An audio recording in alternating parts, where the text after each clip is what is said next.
Nuclear Non-Proliferation Treaty Review Conference this coming May, and organizing for it. So each one of those could, take an hour or two, and I'll try to do this in considerably less time than that. Let me begin, and I really won't talk much about Afghanistan or Central Asia, and that was covered yesterday, so we'll kind of let that go by today. In terms of looking at the U.S. economy, we return to something I said yesterday, a quotation from recent Nobel laureate in economics, Paul Krugman, who reminds us that things that look like they can't last don't, and to appreciate that the U.S. economy is still in a very shaky situation. While the stock market has rebounded by about 50% of its losses, it's regained about 50% of its losses, so far what we've had is a jobless recovery. Still losing jobs, I think about 200,000 last month rather.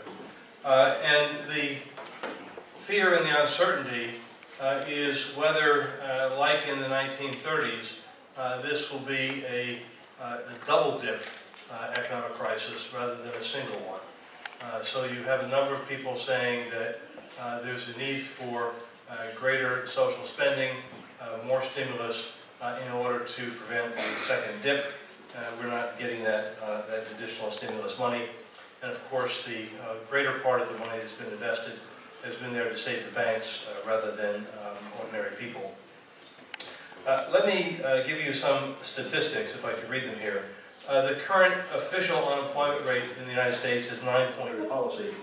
And one of our speakers was Bill Fletcher, who's been a key figure in organized labor, in the struggle against apartheid, and one of the co-founders, among other things, of United for Peace Action. He kind of pointed to the situation we face now and reminded us that this is the kind of environment that's conducive to fascism, to xenophobia, to anti-Semitism, and to racism. So we need to understand, the larger potential of the crisis that we're in. What we have in the United States, among other things, is a very intense anti-immigrant current. Even Obama, while not taking it out on the immigrants quite so hard as Bush did, targeting employers, but when it comes down to the actual workers, it's a somewhat brutal situation to understand their own interests. I should add that even as we have difficulties with Obama, in the United States, again, where the gun manufacturers have major power through a thing called the National Rifle Association, and we have so many guns. Last night there was reference made to Zbigniew Brzezinski, who is in many ways the grand old, quote-unquote, democratic man in terms of geostrategy and how best to maintain the empire. He's co-founder, founding director of the Trilateral Institute. He was Jimmy Carter's national security advisor and has been an advisor to Obama from early on. I think the best way to understand Brzezinski is to look at his book called The Grand Chessboard, in which he basically, it's a primer on how to maintain the U.S. Global empire. Going back to old geostrategic theory, he talks in terms of the Eurasian heartland and the need to dominate the Eurasian heartland in order to be the world's dominant power. And that poses some challenges for what are seen as island powers, first Britain and now the United States. So he then lays out what are the requirements for the United States to be able to, if not dominate, to have disproportionate influence over Eurasia. And at core, the idea is the United States has to have footholds in the western, southern, and eastern parameters of Eurasia. NATO, U.S. dominance in the Middle East, the U.S. bases in alliance with Japan, Korea, and so on and so forth. So this has been the structure that's been there. So with that in mind, then we look to what were the functions of NATO from the beginning. there was more than one. The primary one that we've been aware of was to contain the Soviet Union, and it succeeded in that, as you know well. But a second purpose was to have bases in Germany, and after 2 world wars, to be able to contain, cap any kind of militarism in Germany, and further to legitimize the U.S. military presence, that military foothold across the western parameter of Eurasia. Yesterday there was talk about bases in Italy, bases in Germany, bases in Ireland, bases in Britain. All part of that. NATO serves as a legitimating function, or so-called legitimating function for that. As the Cold War wound down, the principal rationale for this alliance containing the Soviet Union disappeared.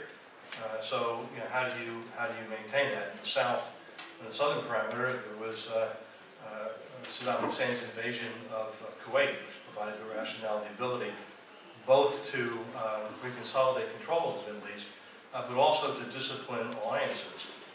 That's when I first learned of U.S. forces moving through Shannon Airport, for example. So the rationale that's been developing, of course, is the out-of-area operations. The combined interests, or the joint interests of U.S. and NATO elites to have dominance in Middle East and Eastern Europe and other parts of the world. And with this, it serves to reinforce the so-called legitimacy and foothold here on the western parameter. I think another rationale for the United States in this, in terms of the focus on NATO, has been to prevent the emergence of a European military superpower that could compete with the United States. As long as the European elites and military are integrated into the U.S. systems, then Europe, which now has greater population than the United States, greater gross domestic product than the United States, it can prevent it from emerging as a major superpower. And we also see in U.S. strategy, NATO is to serve as an alternative, even potentially a competitor with the United Nations, sometimes also to enforce the United Nations resolutions that it gets through. What we saw in 1998 with the war against Serbia was a total violation of the UN Charter and the use of NATO to expand both, I would say, both U.S. and German imperial interests. What do I want to say here? And I guess as you read Brzezinski, there's reference to Brzezinski in an article in Foreign Affairs from this fall. It's also seen as a means to, if you will, off-balance China as it rises. And there are social and historic forces at play that are often invisible. Sometimes they don't manifest themselves greatly. Sometimes they surprise you when they come out. But I wouldn't be surprised over time to see rationales that talk in terms of Western Christian, Euro-American needs to compete with China and rising Asia. Philosophy elements, I think, to try to integrate India into these systems as well as Japan. I think the other element that's at play here, of course, is that the United States is working to manage China's rise to the degree it can.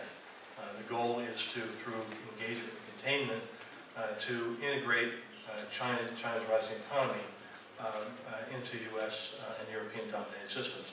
Joe Nye, whose name you may know, a little bit younger than Brzezinski, similarly influential in Democratic Party foreign politics, has repeatedly said that twice in the 20th century, the dominant powers, which say principally the United States and Britain, failed to integrate rising powers, which is to say Germany and Japan, into their systems. And the result was catastrophic world wars. And he argues that the principal obligation of U.S. policy at this point